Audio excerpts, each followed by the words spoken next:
Lihatlah, dari medan perang ke lobi Gedung Putih, dari daftar buronan teroris dengan harga kepala $10 juta menjadi tamu kehormatan yang disambut Presiden Amerika Serikat.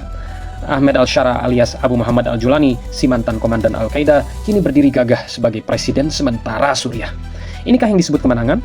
Ataukah bentuk ketundukan kepada sang empunya Amerika Serikat?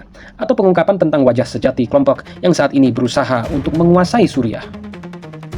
Dia datang bukan dengan pedang, tapi dengan tawaran kerjasama. Bukan dengan ancaman, tapi dengan permintaan bantuan. Amerika Serikat pun membukakan pintu lebar-lebar. Namanya dicoret dari daftar teroris, sanksi Caesar Act dicabut, dan yang paling menggiurkan, akses ke lembaga keuangan internasional seperti IMF dibuka. Semua ini diberikan dengan satu pesan terselubung. Kekuasaanmu ada atas restu kami. Lalu pertanyaannya, apakah Julani akan selamat dengan menundukkan diri di hadapan kekuatan yang dulu dia perangi?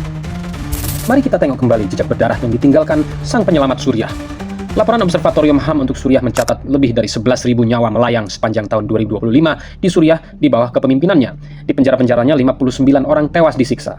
Ini adalah pemimpin yang kini dicuci wajahnya oleh Amerika Serikat.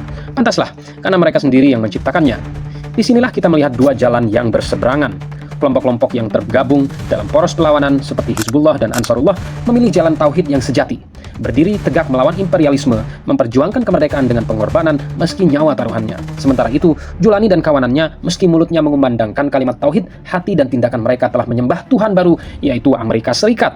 Bagi mereka, Amerika Serikat itu seperti sang maha kuasa, pemberi kekayaan lewat utang dan investasi, pemberi kemuliaan lewat pengakuan diplomatik, dan maha penghancur bagi yang menentangnya. Inilah wajah Islam buatan Amerika, sebuah varian keimanan yang diciptakan untuk tunduk pada hegemoni Barat, di mana eksistensi hanya sah jika diakui oleh Washington. Lalu bagaimana kiranya nasib Julani nanti? Keselamatan yang sejati bukanlah tentang betah bertengger di kursi kekuasaan.